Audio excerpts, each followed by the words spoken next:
Assalamualaikum warahmatullahi wabarakatuh. Waalaikumsalam. Alhamdulillah alladzi khalaqa al-insana fi ahsani taqwim. Wassalatu wassalamu ala nabiyyina sayyidina Muhammadin wa ala alihi wa ashabihi wa man sara ala nahjihi ila yaumiddin. Amma ba'du. Hadratul muhtaramin wal fudala al-kiram wa bil khusus Rais Masjid Jami' Al-Manan, Suma Hadratul Hadim Tamai Masjid Jami' Al-Manan, Ayuhal Parmun Sahibul Fudala Al-Aziz Yaqbuluna fi Hasan Masjid Jami' Al-Manan. Sadaqallahu wa ihsana.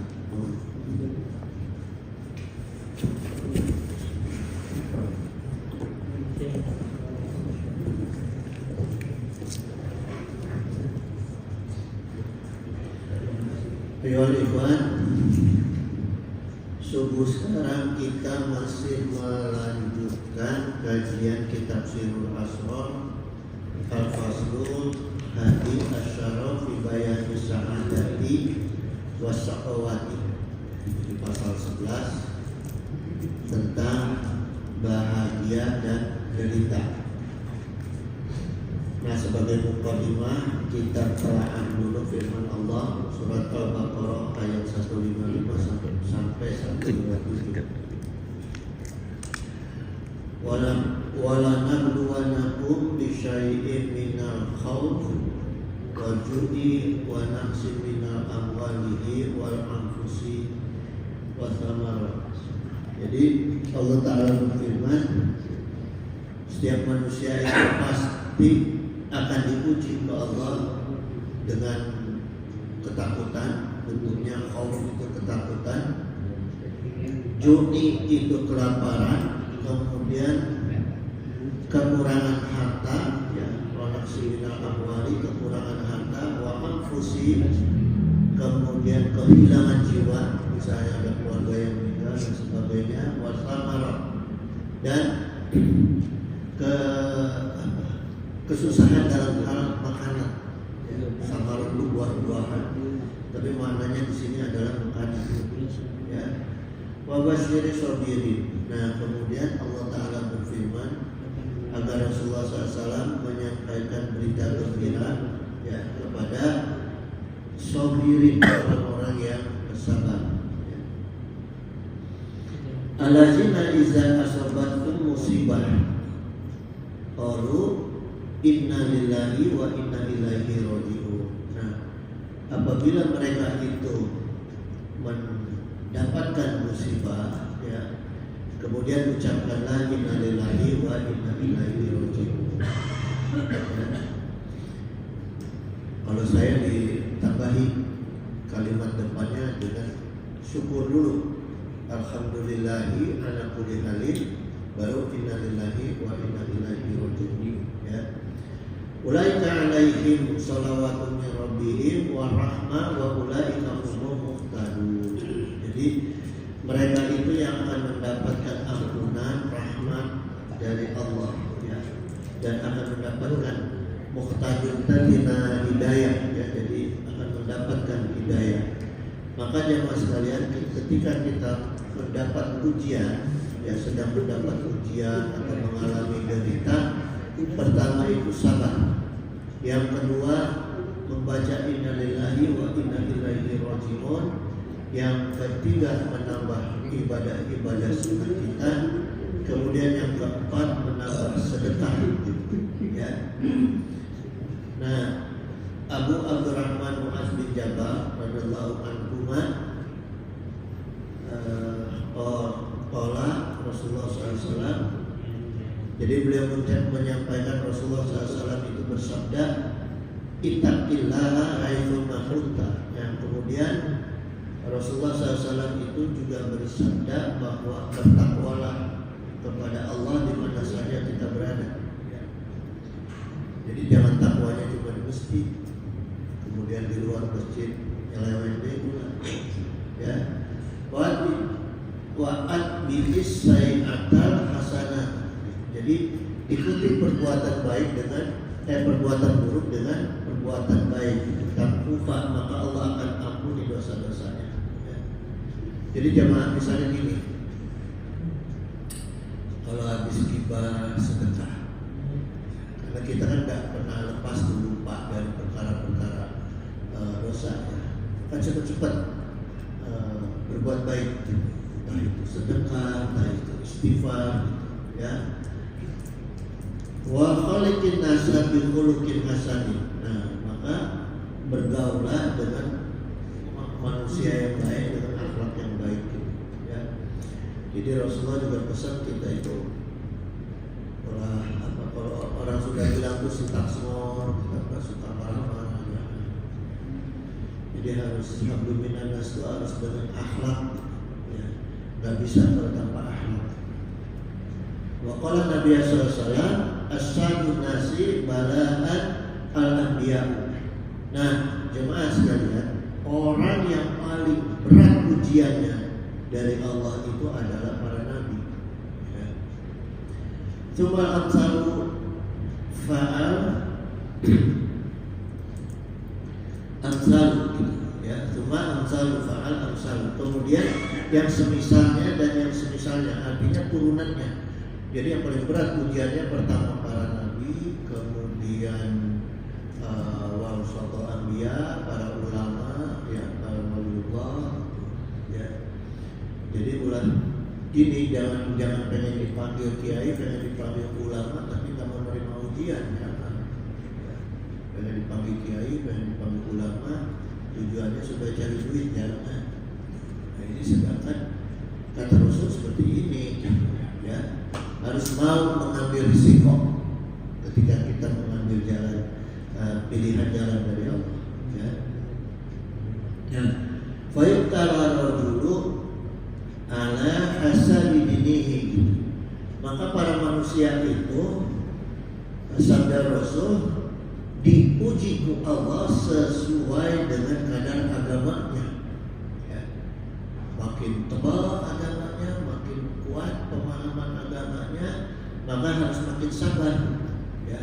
Karena ujiannya biasanya nambah. Fa inna kana dinuhu sulban istadda balauhu, gitu. Kalau kuat agamanya maka semakin keras ujiannya. Wa in kana fi dinihi riqatun ibtuliya ala hasabi dinihi. Kalau lemah agamanya maka ujiannya kadang sesuai dengan kadar agamanya. Tapi jangan begini, saya takut nih, takut diuji ku Allah, dikurangi kadar agamanya, sunnahnya dikurangi, gitu ya, bahkan wajibnya ditinggalin. Nah kalau gitu ujiannya jadi setan tuh, bukan dari Allah. Jadi udah dapat cilaka tapi nggak dapat ganjaran, kan rugi. Ya. Kalau dari setan itu dapat cilaka pasti, tapi tidak dapat ganjaran. Ya. Fama yubrakhul bala'u bil abdi. Maka seorang itu, manusia itu oleh Allah, ya, seorang hamba itu selalu diuji ke Allah dengan bentuk derita. Derita macam-macam, ya. Ada derita fisik, ada derita non fisik, ya. Atayatukahu yamshi 'ala al-arsi ma'alaihi khati'atun.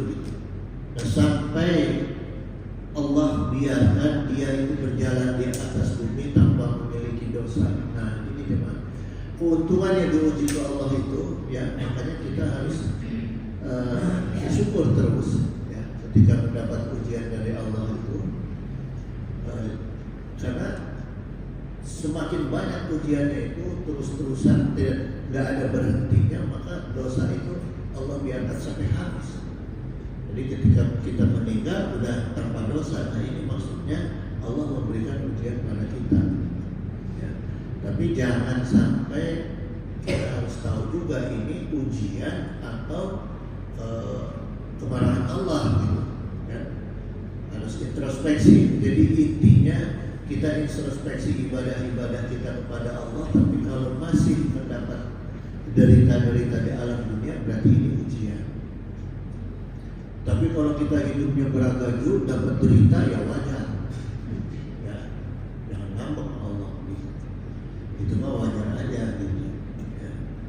Nah, kemudian jemaah sekalian, apa bekal utamanya Rasulullah? Kan di antara nabi yang paling berat ujiannya itu adalah Rasulullah SAW. Ya. Nah, apa bekalnya Rasulullah SAW? Ini jadi pelajaran bagi kita. Ya. Kita ambil hikmah daripada Rasulullah SAW. Rasulullah itu sebagai manusia yang ujiannya paling berat, tapi kuat dan tidak meninggalkan risalah.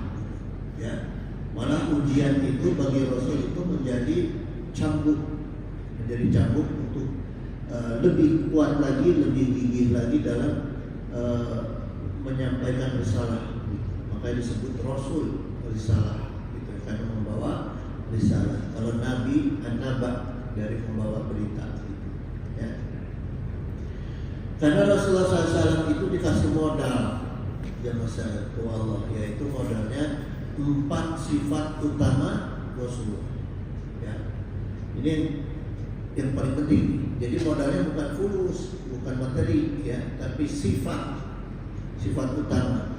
Pertama sifat sidik, sifat jujur. Ya. Penerapannya sifat sidik ini seperti apa yang dilakukan oleh Rasulullah? Yang wujud sifat sidiknya Rasulullah. Pertama, Rasulullah SAW itu setia dan taat kepada Allah Subhanahu Wa Taala. Ya, itu. Pertama itu, orang yang setia itu pasti jujur. Orang jujur pasti setia. Bapak-bapak kalau nggak jujur sama istri, setia sama istri? Enggak, ya. Itu lalu kayak kalau lagi tertarik sama perempuan lain, nggak bakal jujur sama istri, ya. Gitu. Makanya pertama itu kejujuran itu buktinya adalah setia dan taat. Ya. Kemudian yang kedua, buktinya kejujurannya itu adalah suka menolong. Rasulullah itu paling mudah menolong. Ya. Kemudian tawadu. Rasulullah itu tawadu dan rendah hati. Ya. Bukan tunjuk-tunjuk ibaratnya. Kalau sekarang kan baru jadi pemimpin sedikit, baru jadi bos sedikit, main tunjuk-tunjuk aja kan anak tua. Ya. Itu kalau Rasulullah kan. Gitu. Tawadu. Kemudian Rasulullah tegas sama orang-orang yang menyeleweng itu tegas. Ya. Jadi nggak ada takutnya Rasulullah untuk perkara agama. Yang berikutnya adalah Rasulullah itu ikhlas. Nah, inilah wujud sifat sidiknya Rasulullah SAW. Jadi kalau orang yang belum mewujudkan sifat-sifat ini belum sidik, baru jujur sedikit. Ya. Yang kedua adalah sifat amanahnya Rasulullah. Sifat amanahnya Rasulullah itu innaka latasyiru rahimah gitu. Rasulullah itu sering menyambung silaturahmi. Kemudian watasdukul hadisa, Rasulullah itu selalu berkata jujur. Watahmilul kalam, kemudian Rasulullah SAW itu ikhlas banyak membantu orang lain. Wataksibul ma'duman, kemudian Rasulullah banyak membantu orang miskin. Watakrid doifah, Rasulullah itu menghormati tamu. Ya, jadi kalau ada tamu tuh, aku kalau nggak ada air sedikit mandi, kan harus tetap disuguhin kalau ada tamu. Jangan diajak ngobrol aja sampai pulang nggak disuguhin. Ya. Maksudnya biar cepat-cepat pulang kayaknya. Ya. Wa tu'inu ala nawaibihim haqqi gitu. Dan Rasulullah itu segera membantu ketika menemukan ada orang-orang yang sedang berdakwah. Ya. Ada orang-orang yang sedang menegakkan kebenaran, Rasulullah segera membantu. Itu jangan diantar. Ya. Kemudian sifat fatonahnya Rasulullah. Seperti apa penerapan sifat fatonahnya Rasulullah? Pertama, Rasulullah itu cerdas, Rasulullah itu bijaksana, ya bukan hanya cerdas, tapi juga bijaksana, dan Rasulullah itu mudah memahami. Gitu. Jadi kalau ada dalam kehidupan itu Rasulullah itu memperhatikan apa kejadian-kejadian yang ada gitu ya, baik di para sahabat, di manusia gitu, atau di lingkungan diperhatikan oleh Rasulullah. Kemudian Rasulullah itu dirasakan dan dalam dilihat, misalnya Rasulullah melihat ada orang yang sedang sedih, ya, dirasakan tuh Allah. Rasulullah gitu di dalam batinnya. Jadi Rasulullah tuh tahu orang yang pura-pura sedih atau orang yang benar-benar sedih. Itu banyak orang-orang yang pura-pura sedih itu banyak. Ya.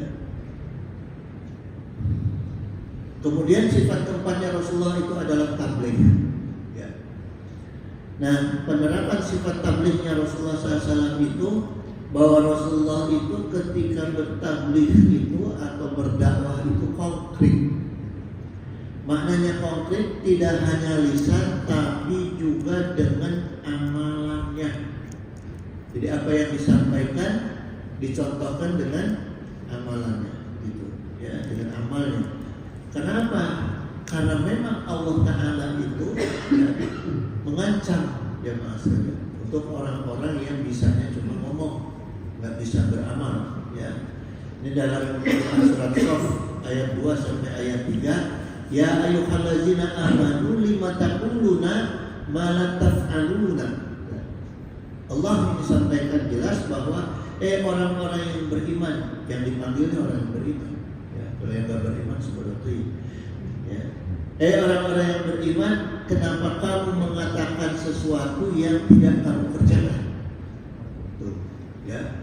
Ini yang diancam ke Allah. Ayat ini apa? Potret, gambaran persis ya dengan keadaan zaman sekarang. Para kiai, para ustaz, ulama, ya, yang ngaku habib, ya, yang pintar ceramah, pintar khutbah, tapi ngamalinnya susah. Banyak nggak sih? Banyak. Padahal diancam Allah, ya. Itu naudzubillah. Padahal Allah ingatkan apa? Kabura maqtan indallahi. Allah sampaikan sangat besar kebencian Allah.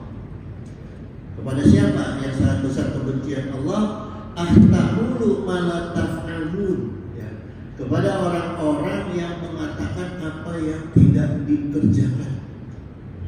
Ya, mengatakan kebaikan-kebaikan, menganjurkan kebaikan-kebaikan tapi tidak dikerjakan.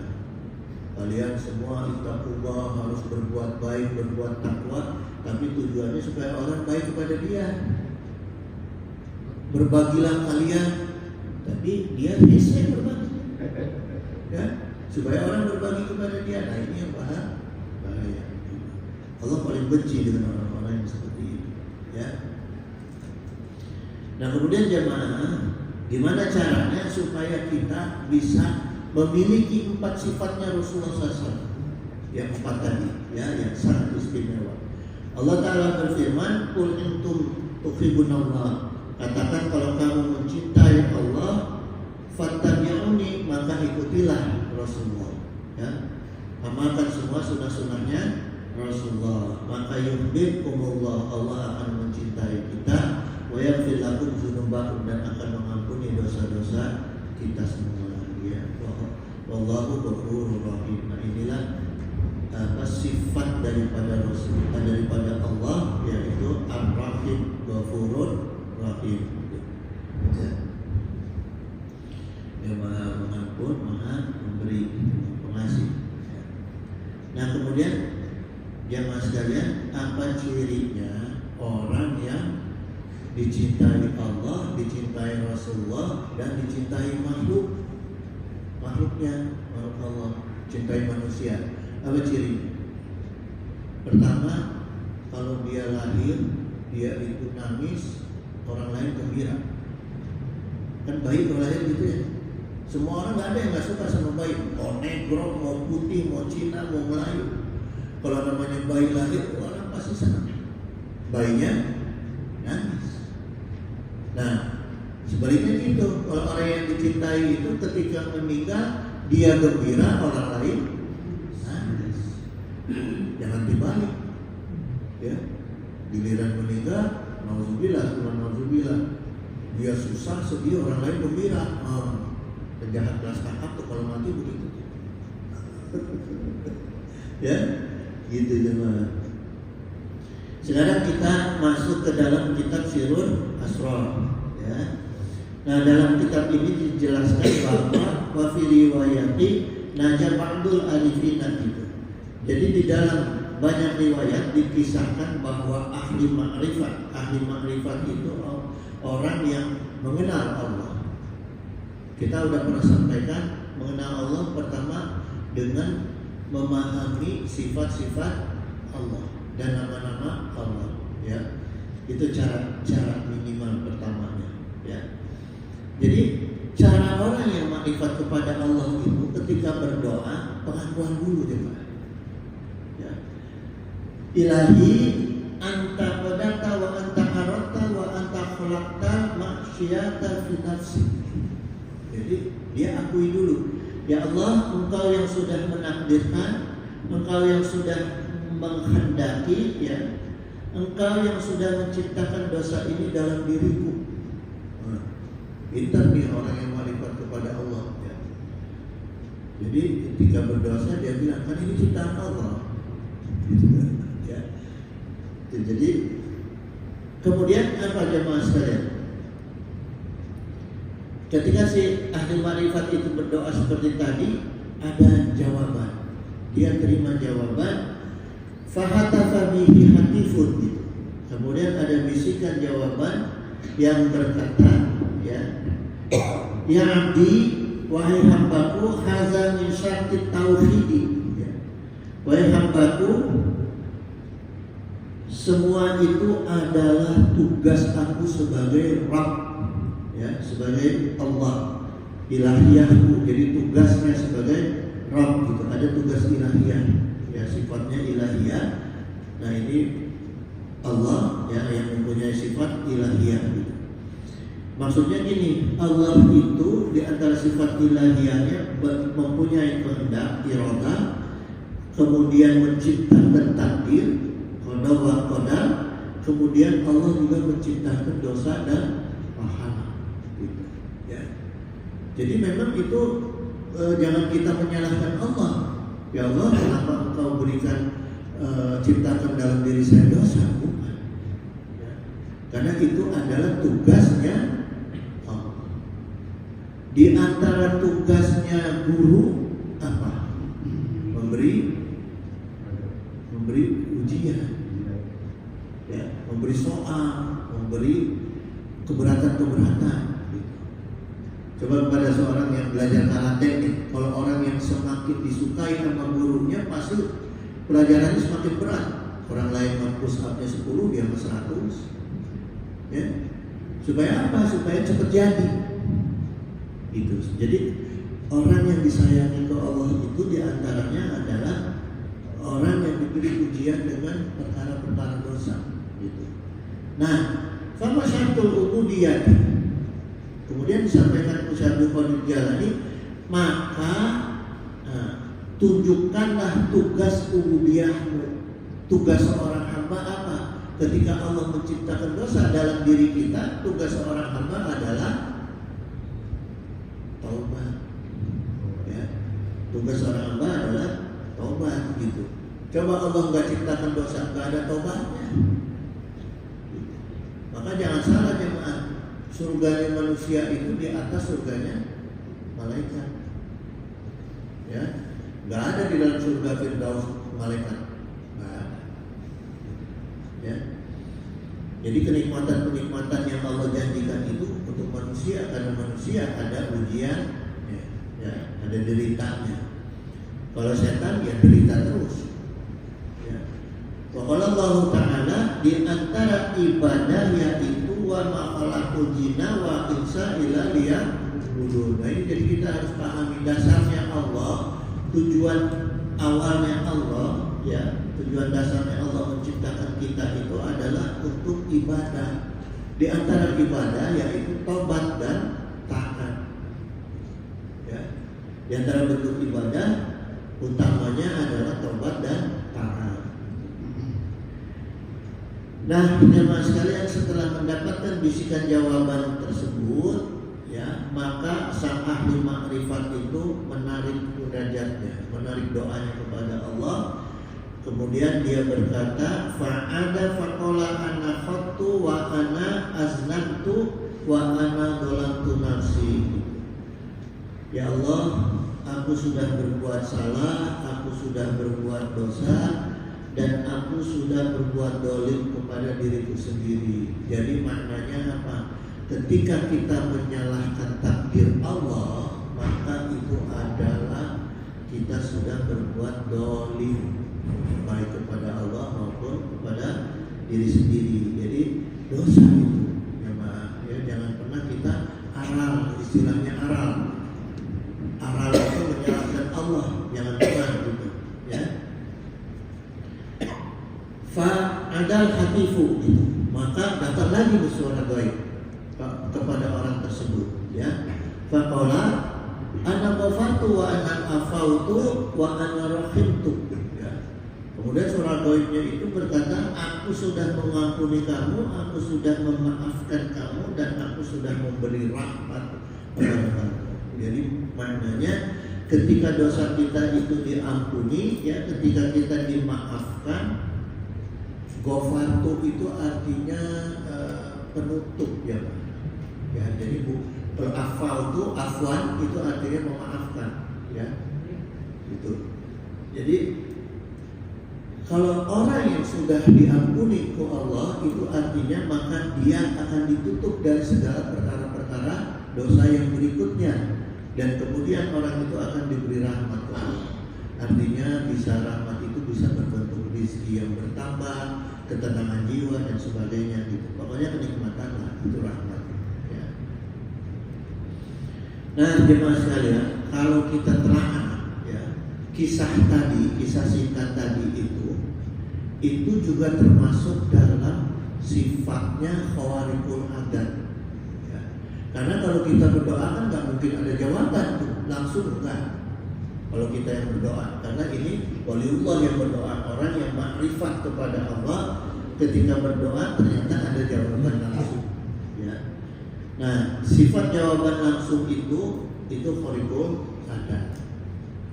Karena pertanyaannya begini jemaah, saya juga ketika membaca kitab ini ada pertanyaan dalam diri saya, ini yang jawaban gaib ini dari Allah atau bukan? Karena saya nggak pernah merasakan seperti itu kan gitu, ya. Kemudian kalau ini jawabannya dari Allah, bentuknya seperti apa jawabannya? Apakah telepon? Apakah WA? Apakah SMS? Kan kita nggak tahu. Ya. Nah makanya jemaah, saya pelajari, karena di dalam kitab ini tidak dijelaskan detail, maka saya cari lagi dari kitab-kitab yang lainnya, ya, yang bisa mengkonfirmasi dari isi keterangan kitab ini, nah, supaya nggak jadi ini jemaah, supaya nggak jadi khurafat, supaya nggak jadi khurafat. Kalau khurafat kan kitab yang dikarang.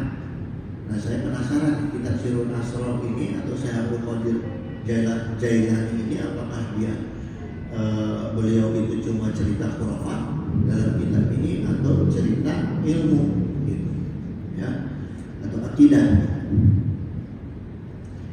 Nah gini ya Pak, pertama kita kupas, ya, bahwa ada karomah atau maunah gitu, yang berbentuk apa? Ilham. Nah ini pertama, ya. Jadi seorang mufassir bernama Az-Zarkashi dalam kitab Al-Burhan fi Ulum Al-Quran, beliau memaknai ilham yang itu alama yu'alimu atau memberi pelajaran, ya. Kemudian darrosa yudarisu atau mengajarkan yang sifatnya ilmu. Jadi ilham itu adalah pelajaran, ya, atau sesuatu yang mengajarkan, apakah itu Allah, apakah itu malaikat, itu yang mengajarkan kepada diri kita, itu disebut ilham, ya. Nah, kemudian jemaah sekalian, dalam kitab Miraj As-Salihin, ya, ini ternyata para sufi ini kitabnya tasawuf, kitab tasawuf, ya. Ini mengatakan dalam kitab ini bahwa ilham itu punya banyak istilah. Di antaranya adalah al-zub. Nah, al-zub ini dijelaskan oleh Imam Ghazali, ya, bahwa al-zub itu adalah hudur al-qalbu. Ya. Jadi bahasa Arabnya, bahasa kitabnya hudur al-qalbu, artinya kehadiran hati. Hudur, hadir, ya, kehadiran hati. Gitu. Kehadiran hati bagi siapa? Bagi orang-orang yang jiwanya sudah bersih dan murni karena disiplin dan dawam berzikir kepada Allah. Jadi tidak hanya dawam tapi disiplin, ya, berzikir kepada Allah. Orang-orang yang sudah dawam berzikir kepada Allah, ya, maka hatinya itu mudah hadir ilham, mudah datang, ya, ilham, mudah menerima ilham, gitu, ya, hudur al-qalbu, gitu. Itu yang pertama. Yang kedua, istilah ilham tadi yaitu al-kasaf. Orang-orang yang sudah menerima ilham, ya, sudah mudah menerima ilham, maka orang itu akan mudah kasaf. Kita suka dengar ya istilah kasaf, ya. Ini orang kasaf. Orang yang kasaf itu orang yang sudah mencapai tujuan akhir dalam mencari kebenaran, ya, dan keyakinan yang keimanannya kokoh kepada Allah. Ya, jadi orang yang sudah terbentuk tuh imannya nggak akan pernah goyang lagi dengan bentuk apapun, ya. Maka ada orang-orang ahli sufi ya saking berimannya kepada Allah tidak mau nikah karena takut mencintai selain daripada Allah. Ya, di antaranya tokoh sufi perempuan. Tokoh sufi perempuan siapa? Rubiah Adawiyah. Itu nggak mau nikah. Gitu. Karena apa? Karena takut cintanya ada menduakan Allah. Nah, itu jemaah, ya. Kalau kita mau jadi ahli tasawuf lah gitu trik. Oke, gitu ya. Jangan terlalu begitu. Yang penting kita itu bisa benar-benar mencintai Allah, gitu, ya. Kalau kita punya istri, kita punya anak, bagaimana? Kita berarti menduakan cinta kita kepada Allah? Bukan. Tempatkan istri kita, anak kita itu adalah kewajiban kita. Supaya apa? Supaya cinta kita kepada istri dan kepada anak tidak ngawur. Coba kalau cinta kita ngawur kepada anak, coba. Mau pesantren itu juga kasihan, ya, gitu. Mental motor padahal masih SD, karena cinta kita ngawur kepada anak, dibeliin, tungtungan tabrakan, ya. Itu maka jadikanlah istri kita, anak kita bagian dari kewajiban kita. Cinta kita tetap kepada Allah, sehingga kita sehingga kita mendidik anak istri kita itu bagian daripada tugas daripada Allah. Hukum-hukum Allah, kita terapkan hukum-hukum Allah dan ilmu Allah, ya. Itu jemaah. Ingat tuh. Jadi jangan mencintai anak istri sama dengan Allah. Kita hanya mencintai Allah. Anak istri itu hanya titipan untuk kewajiban kita. Gitu. Kemudian jemaah sekalian, orang yang sudah kasaf itu orang yang sudah memahami ma'bad al-tabi'ah, sifatnya, ya, sesuatu yang berada setelah alam, dohir. Jadi setelah alam dohir kita itu ada alam yang lain, gitu, yang harus kita fahami, gitu, ya. Di antaranya memahami makulat. Kata ulama itu memahami makulat. Makulat itu apa jemaah? Makulat itu objek-objek yang bisa ditangkap indera, tapi objek yang tidak bisa ditangkap indera Ya, kita nggak bisa melihat, kita nggak bisa rasakan, kita nggak bisa sentuh, tapi bisa dipahami oleh akal. Nah, itu namanya makul. Di antara contohnya apa? Yang ada di dalam rukun iman. Yang ada di dalam rukun iman itu sifatnya makulan, karena nggak ada bisa kita sentuh. Gaib bisa nggak kita sentuh? Kita harus beriman kepada gaib. Nggak bisa kita sentuh, ya. Itu tapi dipahami oleh akal kita, gitu. Ya. Itu namanya makulan. Ya. Kemudian ada istilah al-isyraq. Al-isyraq itu munculnya cahaya akal. Munculnya cahaya akal. Jadi di antara ilham itu ada al-isyraq. Ya, namanya al-isyraq. Al-isyraq itu cahaya akal. Ya. Sehingga akal kita itu menjadi luas pemahamannya, ya, dan mengalir ke seluruh jiwa dan raga kita. Maka lahirlah dalam diri kita itu rasa ikhlas, rasa mutmainah, dan rasa nikmat yang nyaman. Ya. Itu al-isyraq. Jadi kan gini jemaah, akal kita itu kalau udah ada cahaya itu kita pasti merasakan nyaman, ya, itu jemaah. Maka orang-orang yang sudah ikhlas, sudah mutmainah, sudah nikmat, sudah nyaman itu pasti wujudnya itu adalah dia akan dermawan pertama, ya. Orang yang gak ikhlas gak mungkin dermawan. Dihitung, mau ngasih orang itu dihitung bisa kembali berapa nih dari saya ngasih. Nah, ya, itu gak bakal dermawan. Kemudian orang yang tawakal, orang yang merasakan nikmat dalam ibadah, ya, orang yang bersyukur kepada Allah, dan orang yang ridho dan takwa kepada qadar dan qada Allah Subhanahu wa taala. Itu orang-orang yang ikhlas mutmainah, gitu, ya. Nah, bagaimana kita melatih jemaah supaya diri kita itu bisa kuat rasa keikhlasan dan mutmainahnya? Caranya adalah bertahajud. Ya. Caranya tahajud. Kenapa harus tahajud? Ada doa tahajud.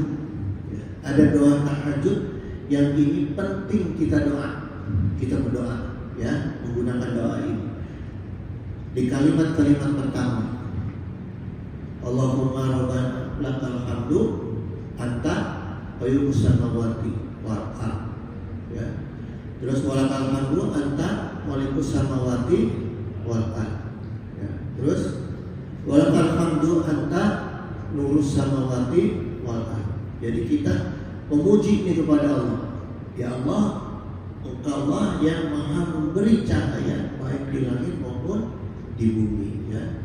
Wa man fihina, gitu. Nah, sekarang gini, jemaah. Ya, tadi kita udah memuji Allah sebagai pengelola, sebagai raja, sebagai pemberi cahaya, ya. Sekarang gini jemaah, analoginya gini. Sekarang tiba-tiba ruangan ini mati gelap gulita. Apa yang pertama kita cari? Nah, sekarang pertanyaan saya, ya. Tiba-tiba di ruangan ini gelap gulita, apa yang pertama akan kita cari? Coba. Hah? Apa? Lampu.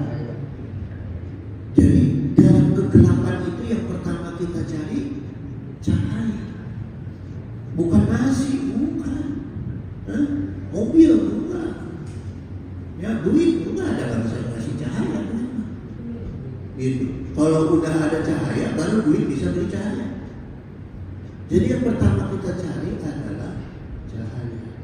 Nah, itulah pentingnya jemaah, bagaimana kita memberi cahaya dalam jiwa kita, supaya kita enggak orang sudah bilang itu malawung. Malawung itu tahu nggak? Ada orang yang jalan di siang hari tiba-tiba kesandung. Itu orang lagi apa bahasa Indonesia? Malawung itu tahu kan? Gitu kan? Gitulah ceritanya, ya. Ada orang di siang hari tiba-tiba kesandung. Berarti kan dia tiba-tiba gelap. Apakah matanya merem? Enggak, gitu. bumi tiba-tiba gelap, enggak gitu. Tapi jiwanya tiba-tiba gelap, maka tersatu. Dia tahu itu salah, tapi dia lakukan. Kenapa? Karena tiba-tiba jiwanya gelap. Itulah pentingnya kita memberi cahaya di dalam jiwa kita. Itu jemaah, ya. Nah, bagaimana cara kita mengisi cahaya di dalam jiwa kita? Di antaranya kita tahajud. Ya. Tahajud, kita baca doa tahajud. Kemudian untuk mengisi akal kita dengan cahaya itu yang disebut cahaya irfani, kutub akal itu disebut cahayanya bentuknya cahaya irfani, ya. Yaitu dengan cara berzikir kepada Allah, dawam zikir kepada Allah. Itu untuk mengisi akal kita, ya, mengisi cahaya di dalam akal kita. Maka orang yang akalnya diisi dengan zikir sudah bercahaya, itu disebut ilmu al-khuduri gitu. Maka akalnya itu akan diisi oleh Allah dengan ilmu al-khuduri, yaitu ilmu yang tidak memisahkan antara objek dan subjek. Nah, ini makna bahasa Indonesia. Al-ilm al-khuduri, al-ilmu al-khuduri, ilmu yang tidak memisahkan antara objek dan subjek. Ya, maknanya apa?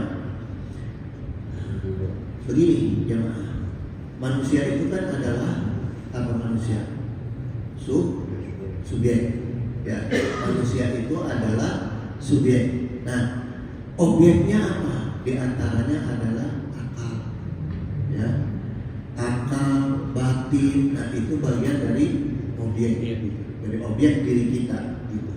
Ya, maka ketika akal, batin kita itu diisi dengan ilmu agama, ya, akal kita dan batin kita itu akan mendatangkan kecerdasan.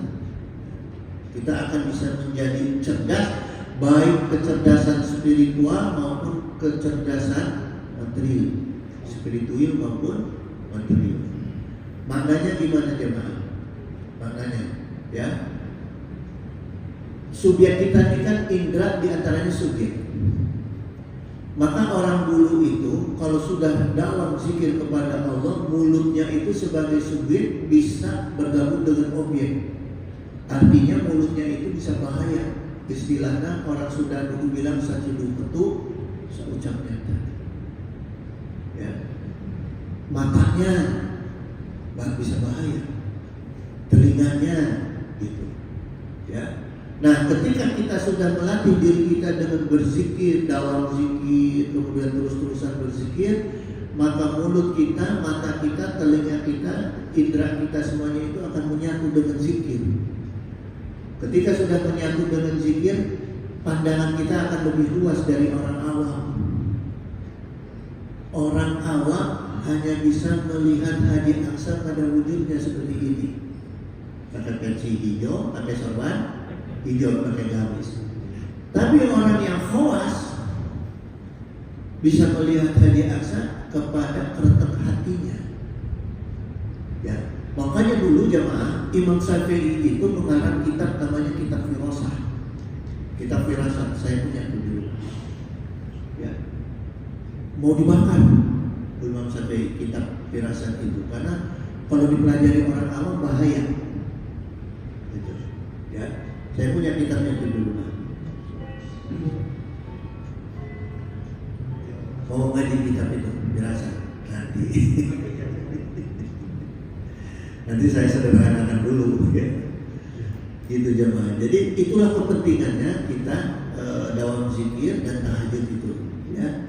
Supaya akal dan batin kita itu bisa menembus kecerdasan spiritual maupun kecerdasan material, ya. Kecerdasan material yang ada di otak, di fisik dan di indera kita, kecerdasan spiritual itu yang ada di batin kita, gitu. Ya. Kadang-kadang kan gini ya Pak, dengan batin kita bisa merasakan, ini orang kayaknya lagi sebelnya sama gua. Ya, padahal dia orang sibuk sama kita, tapi kita suka merasakan tuh, ini orang kayaknya lagi sebel deh sama gua, gitu. Ya. Dan minum duit jadi takut Kemudian Rasulullah SAW bersabda, "Man arafa nafsahu faqad arafa rabbahu." Nah, inilah dalilnya. Jadi dalilnya hadis yang dikatakan oleh Rasulullah, siapa yang mengenal dirinya maka dia mengenal Rabb-nya. Jadi usahakan kita mengenal diri kita lebih dalam. Ya, caranya tadi. Itu maka kita akan mengenal Allah. Kalau kita mengenalkan ada istilah tidak kenal maka tidak sayang. Kalau kita kenal Allah, Allah kenal kita, maka Allah akan sayang kita. Itu ya. Nah, gunanya manusia itu diberi akal yang dikasih cahaya oleh Allah, maka akan menaikkan derajat ilham yang ada di diri kita itu, ya, dari ilham menjadi wahyu. Nih, ya. Oh bisa, bukannya wahyu itu untuk para rasul aja. Nah, ya, kita kan bisa aja bertanya seperti itu. Sekarang begini, jemaah. Al-Baqarah menyampaikan ayat 5, ya, bahwa di antara wahyu itu ada yang berbentuk ilham, ada yang berbentuk hidayah, ya. Allah Ta'ala berfirman, "Ulaika ala huda min rabbihim." Ya.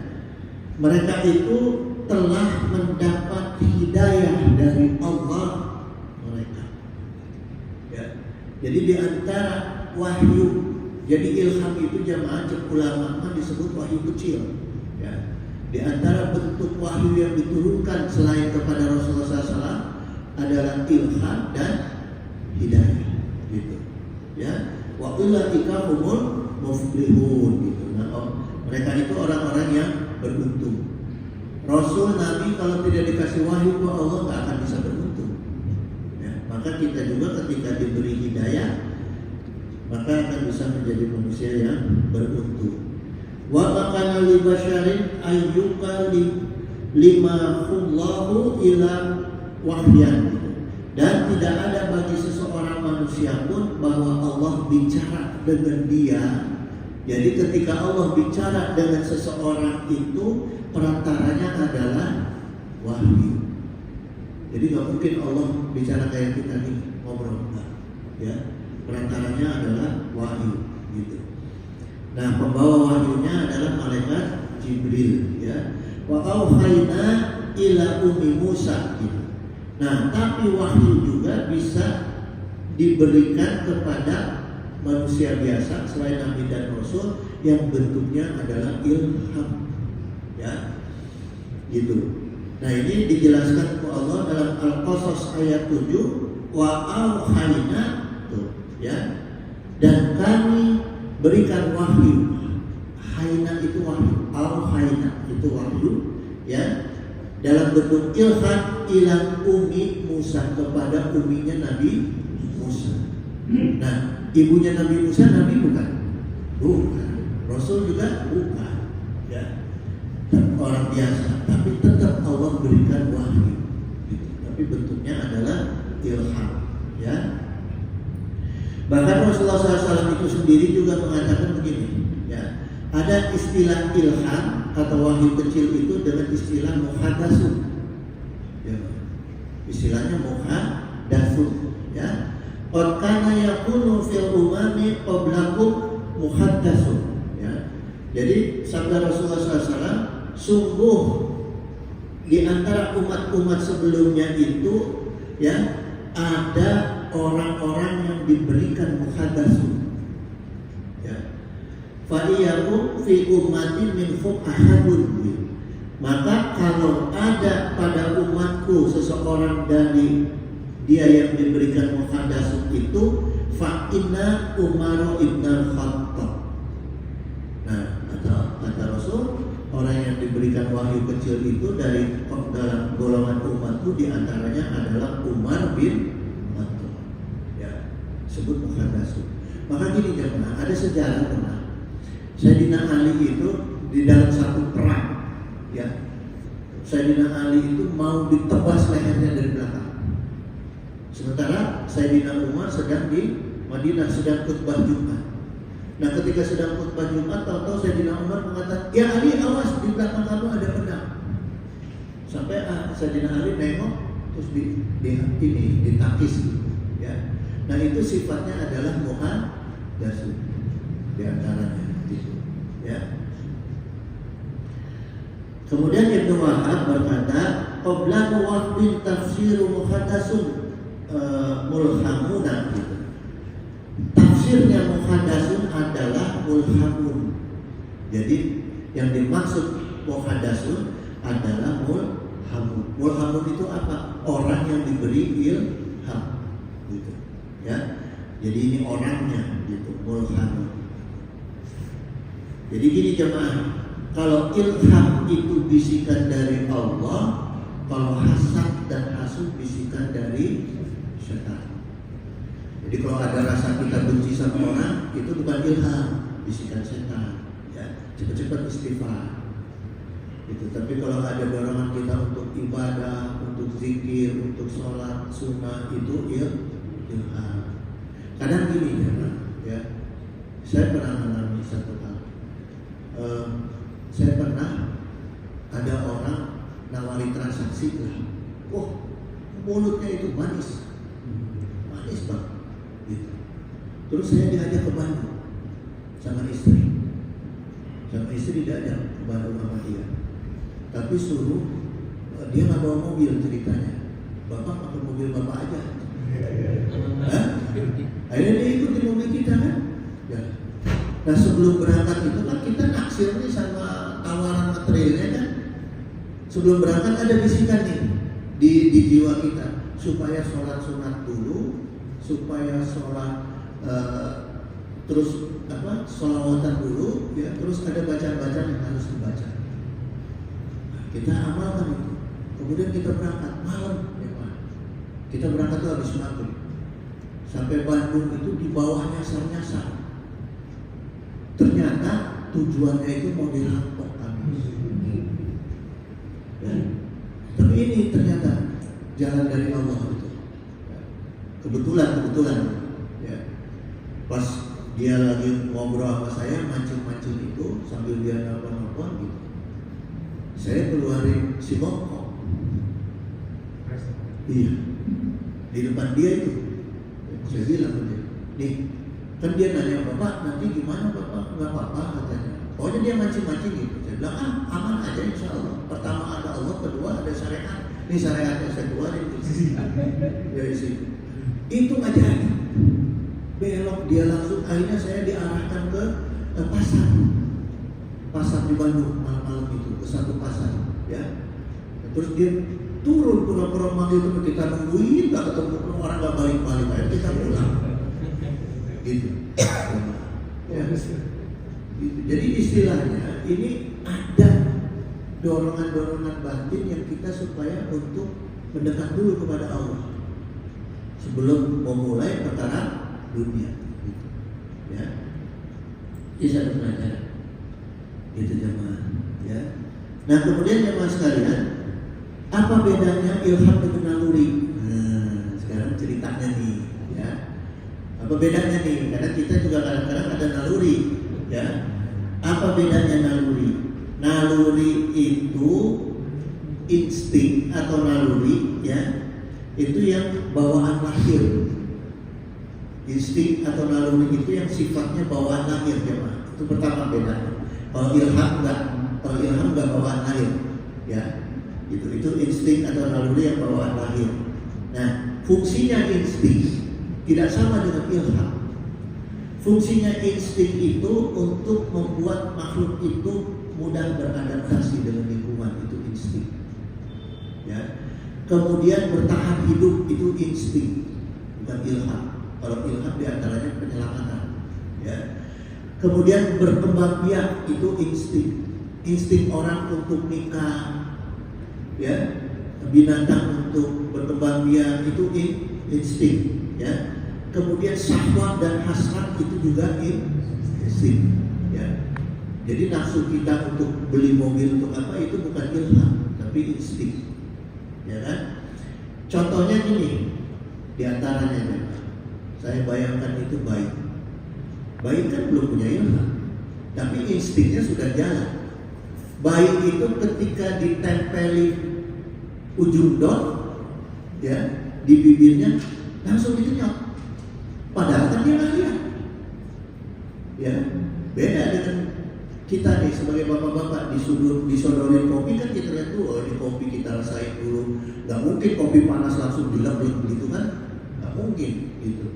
Nah, tapi bayi dengan instingnya dia tahu mana itu yang untuk kebutuhan hidupnya dia, gitu, ya. Nah, kemudian ini jemaah, insting itu diantaranya kalau kita di persimpangan jalan mau belok kanan, mau belok kiri, atau kita milihnya belok kanan, nah itu adalah insting, gitu, ya, bukan ilham. Nah, ilham itu khusus yang terkait dengan baik buruk, manfaat mudarat, maslahat mafsadat, itu ilham. Ya, beda dengan insting. Nah, kemudian gini jemaah, gimana cara Allah menanamkan ilham kepada manusia? Supaya kita paham ya.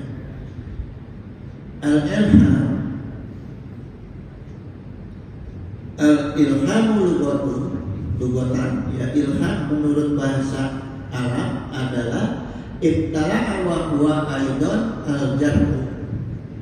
Jadi ilham itu sesuatu yang diteguhkan ke Allah dan ditelan, gitu jemaah. Itu ilham, gitu. Seperti kita apa? Kita minum obat. Kita minum obat kan nggak dikunyah, ditaruh obat di sini langsung diteguk dan ditelan. Nggak ada orang minum obat dikunyah, nggak ada ya. Gitu. Nah, itulah cara Allah memasukkan ilham ke dalam diri kita, jemaah. Gitu. Watarkinu walihahu, gitu. Dan Allah itu dengan ilhamnya setelah dimasukkan ke dalam diri kita, maka Allah memberi bimbingan dan wahyu kecil. Ya. Jadi orang-orang yang sudah mendapatkan ilham dari Allah pasti ada bimbingan dari Allah, gitu. Ya. Nah, jadi gini jemaah, bedanya kalau wahyu itu melalui perantara malaikat,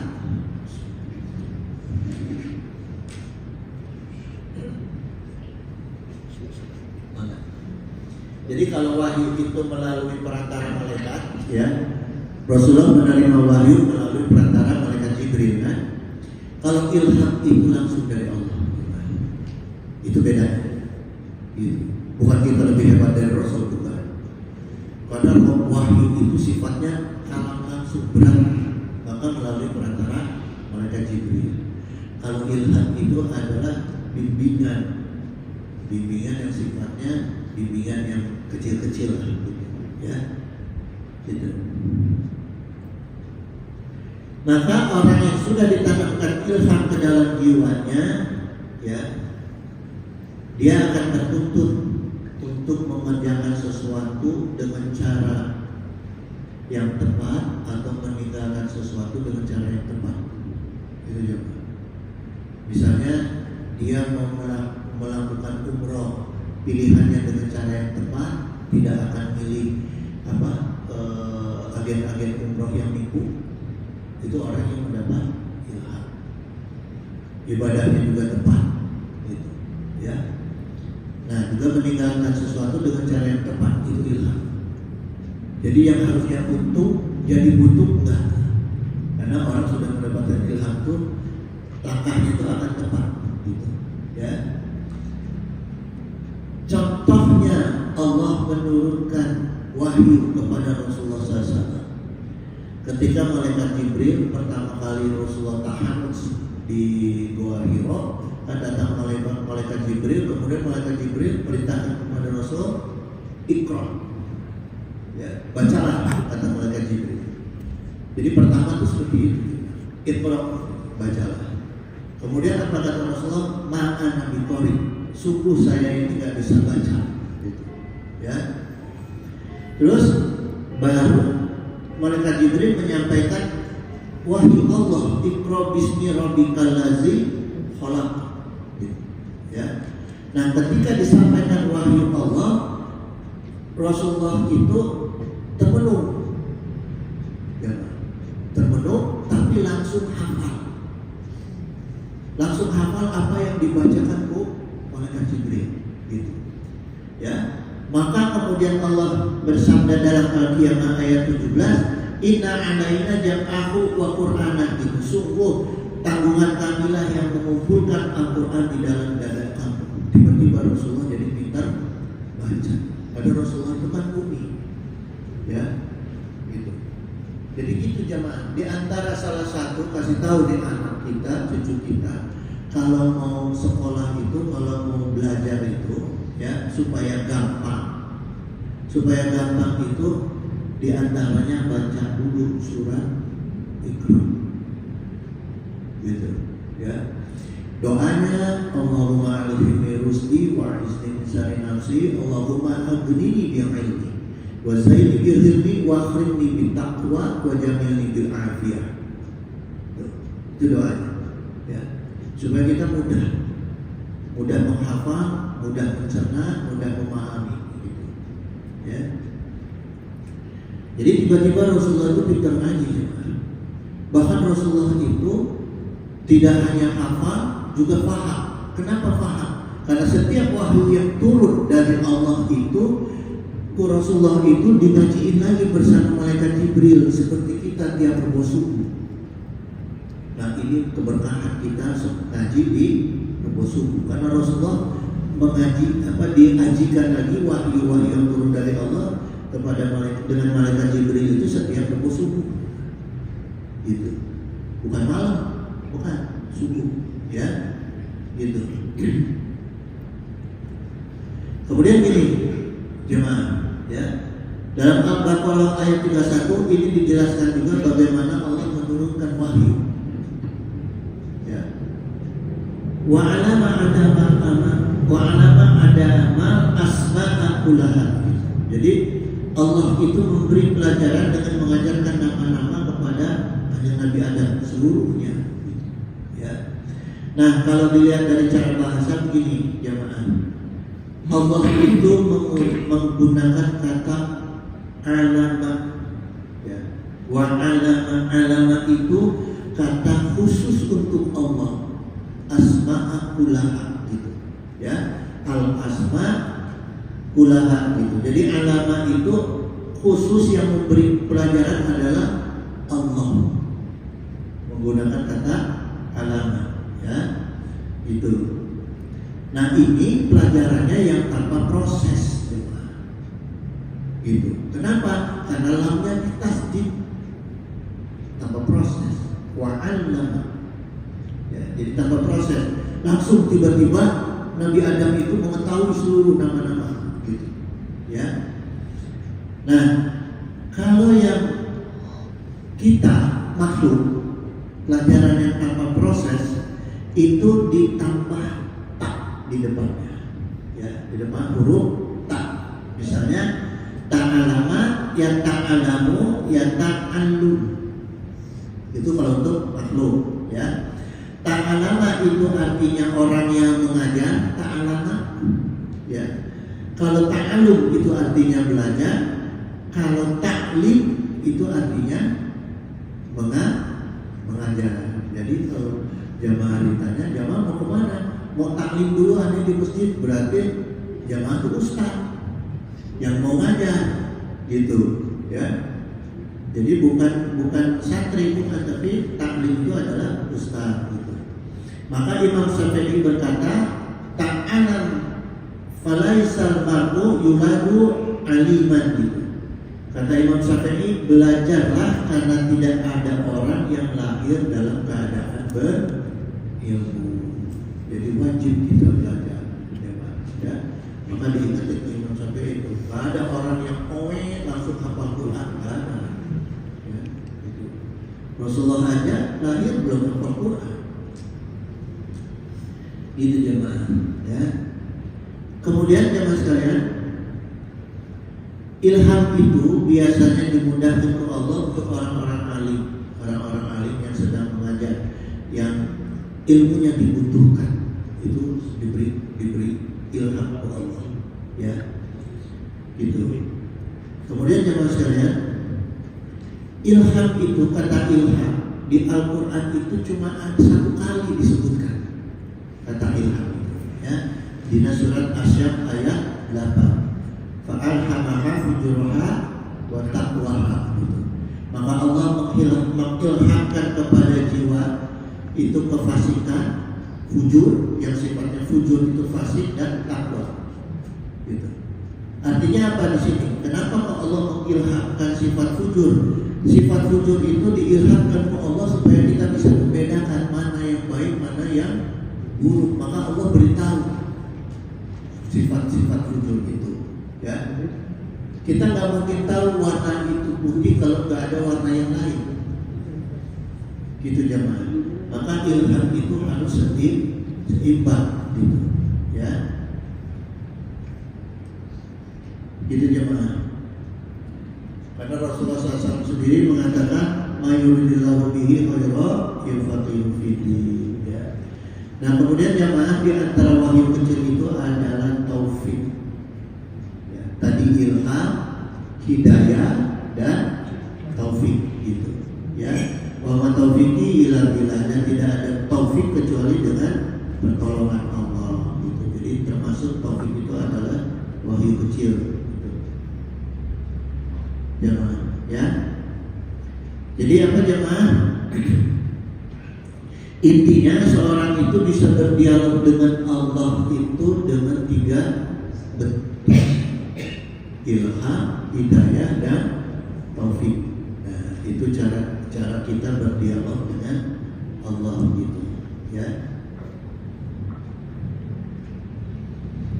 Itu jemaah sekalian, kita lanjutkan minggu depan, ya. Dilanjutkan minggu depan, kajiannya masih Sirul Asrar, ya.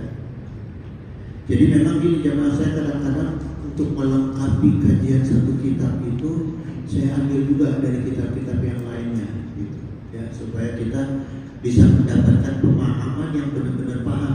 Karena gini jemaah, yang namanya kitab itu, yang ngarang kitab itu kan ulama itu kan jangkauan pemahamannya, jangkauan bahasanya, jangkauan pikirannya itu kan di atas kita. Jadi kalau kita cuma satu kitab aja kita baca untuk kita telaah, itu suka nggak nyampe. Makanya kita membutuhkan kitab-kitab yang lain juga untuk penjelasannya. Ya, itu jemaah sekalian. Inna musami'un qaribun mujibud da'wah wa yaqul hajat subhanaka Allahumma wa bihamdika asyhadu an la ilaha illa anta astaghfiruka wa atubu ilaik. Allahumma bi ila aqwamit thariq. Assalamualaikum warahmatullahi wabarakatuh. Allahumma shalli wa sallim wa barik ala sayyidina Muhammadin wa habibina Maulana Muhammad wa sallim wa radiyallahu ta'ala an sadatina ashabi sayyidina Rasulillah ajma'in. Amin ya Allah. Allahumma anta rabbi la ilaha illa anta khalaqtani wa ana abduka wa ana ala ahdika wa ahdika mastata'tu a'udzu bika min syarri ma sana'tu wa a'udzu laka bi ni'matika 'alayya wa a'udzu bi fadlika fa innahu la yaghfiru dzunuba illa anta. Allahumma a'izz al-islamana wal muslimin, Allahumma ansur ikhwanana al-muslimin, Allahumma ansur mujahidina fi Palestin, Allahumma ansur mustad'afina fi Palestin, Allahumma ansur muslimina wa muslimat fi Palestin wa fi baladi Sa'id wa fi kulli makanin wa waqtin. Allahumma ahlikil kafaratal musyrikin, Allahumma dabbiril yahuda wa syaqqid samlahum wa farid jam'ahum. Allahumma salimna wa walidina wa auladana wa ikhwanana wa ahbabana wa zawjatina min jami'i makhawifid dunya wa akhirah wa ahwalihim istajib ya Allah ya mujib da'wati sa'ilin. Allahumma la syahla ila ma ja'altahu syahlan. Allahumma tughfir fi taysiril asir fa innaka taysirul asirin alayka yasir wa as'aluka yusra wal afata fid dunya wa akhirah. Allahumma inna nas'aluka rizqan thayyiban kashiran wa shihan ghairi hisab. Allahumma la tasluqni bi ni'matin 'atutta 'alayya. Allahumma inna nas'aluka salamatan fid din wa 'afiyatan fil jasad wa ziyadatan fil ilmi wa barakatan fil rizqi wa